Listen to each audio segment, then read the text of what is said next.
Selamat pagi pemirsa, selama 30 menit ke depan Anda akan bersama saya, Michael Sumaker, dalam acara Berita Harian Terkini, membahas berita teraktual dan terpercaya.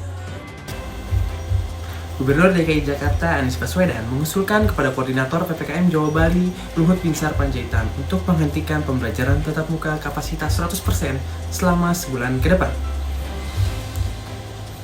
Juru bicara Luhut, Jody Mahardi, menyebut usulan itu masih perlu untuk didiskusikan. Jody mengungkapkan usulan ini sedang didiskusikan bersama 4 kementerian atau lembaga terkait yang turut andil dalam surat keputusan bersama SKB pembelajaran tatap muka. Jody menjelaskan segala kemungkinan bisa terjadi untuk dipertimbangkan terlebih dahulu. Sebelumnya, Anies Baswedan mengusulkan kepada Luhut untuk menghentikan pembelajaran tatap muka. Anies meminta supaya pembelajaran dialihkan ke daring selama sebulan ke depan. Anies mengatakan, ketentuan pembelajaran tatap muka selama ini diatur melalui SKB 4 Menteri yang merujuk pada instruksi Inmendagri. Atas dasar itu pula, dia menyebut segala kebijakannya diatur oleh pemerintah pusat. Ex-Mendikbud itu menyebut saat ini usulannya sedang dalam tahap pembahasan. Dia meyakini usulan ini dapat mengurangi risiko penularan kasus terhadap murid selama pembelajaran tatap muka berlangsung. Berita selanjutnya datang dari kawasan kuliner Pasar Lama Tangerang yang ditutup sementara mulai hari ini hingga Senin 7 Februari 2022 mendatang. Penutupan ini dilakukan karena ada kerumunan pengunjung yang terjadi di Pasar Lama Tangerang beberapa hari lalu.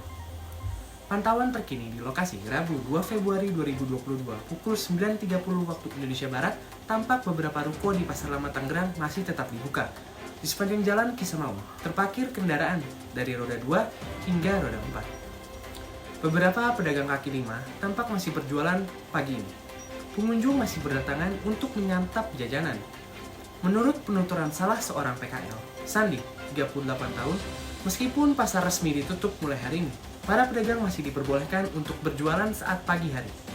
Dia menyebut kerumunan pengunjung biasanya baru terjadi pada malam hari.